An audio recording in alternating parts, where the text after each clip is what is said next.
ಅಹಿಂದ ಹೆಸರಲ್ಲಿ ರಾಜಕಾರಣ ಮಾಡುತ್ತಿರುವಂತ ರಾಜ್ಯ ಸರ್ಕಾರದ ಮುಖ್ಯಮಂತ್ರಿ ಸಿದ್ದರಾಮಯ್ಯ ಅವರು ಯಾವ ವರ್ಗದಿಂದ ಬೆಂಬಲ ಪಡ್ಕೊಂಡಿದ್ರೆ ಅವ್ರಿಗೆ ಅನ್ಯಾಯವನ್ನ ಮಾಡ್ತಾ ಇದ್ದಾರೆ. SC ST ಒಳ ಮೀಸಲಾತಿ ವಿಚಾರದಲ್ಲಿ ಬಹಳಷ್ಟು ದ್ವಂದ್ವ ಇದ್ದಾಗ ಸಂವಿಧಾನದ ಪೀಠ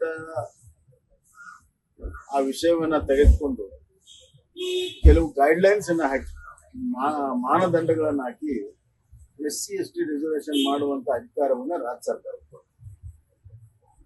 ಒಟ್ಟು ಒಂದೇ ತಿಂಗಳಲ್ಲಿ ತೆಲಂಗಾಣದಲ್ಲಿ ಅನುಷ್ಠಾನ ಮಾಡಿದ್ರು, ಹಲವಾರು ರಾಜ್ಯಗಳಲ್ಲಿ ಅನುಷ್ಠಾನ ಮಾಡಿದ್ರು, ಹರಿಯಾಣದಲ್ಲಿ ಮಾಡಿ ಎಲ್ಲ ಕಡೆ ಮಾಡಿದ್ರು.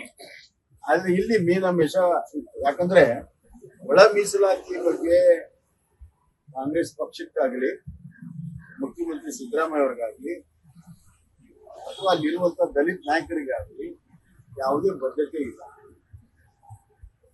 ಅವ್ರ ಹಿಂದೆ ಅಧಿಕಾರದಲ್ಲಿ ಇದ್ದಾಗ ವಾಲ್ಮೀಕಿ ಸ್ಟೂಡೆಂಟ್ ಫೆಡರೇಷನ್ ದವರು ಕೇಸ್ ಹೋಗಿ ಹೈಕೋರ್ಟ್ ಹೋಗಿ ಅಲ್ಲಿನ ಡೈರೆಕ್ಷನ್ ಬಂದ ಮೇಲೂ ಕೂಡ 2015ರಲ್ಲಿ ಹೈಕೋರ್ಟ್ ಡೈರೆಕ್ಷನ್ ಬಂದ್ರು ಕೂಡ 2018ರವರೆಗೂ ಏನು ಮಾಡಿ.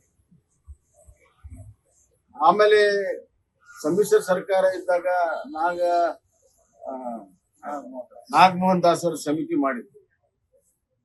ಆ ನಾಗಮೋಹನ್ ದಾಸ್ ಸಮಿತಿ ಬಂದಾಗ ನಾನು ಮುಖ್ಯಮಂತ್ರಿ ಇದ್ದೆ.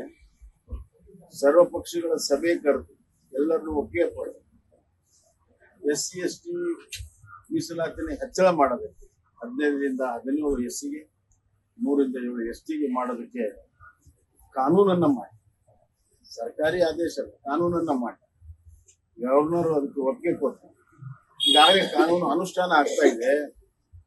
ಸುಮಾರು 2000ಕ್ಕಿಂತ ಹೆಚ್ಚು ST ಮತ್ತು SC ವಿದ್ಯಾರ್ಥಿಗಳಿಗೆ ಹೆಚ್ಚುವರಿ ಇಂಜಿನಿಯರಿಂಗ್ ಸೀಟ್ ಸಿಕ್ಕಿದೆ.